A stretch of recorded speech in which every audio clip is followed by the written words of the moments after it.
Primeira bênção para a mãe e para a criança. E quando a bênção, a mãe responde a mãe por si e pela criança.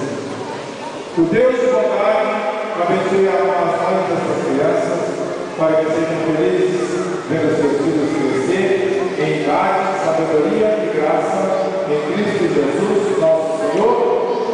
Amém. A segunda bênção para o Pai, para que ele seja companheiro, fiel, forte, junto à esposa, a vida do filho a crescer.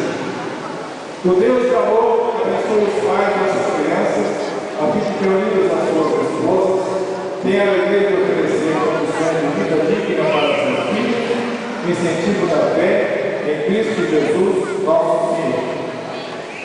A terceira bênção para os padrinhos, para todos nós que estamos aqui. O Deus da vida abençoe os padrinhos, as madrinhas dessas crianças, para que sejam envolvidos no seu povo, concedê-los a paz em Cristo Jesus,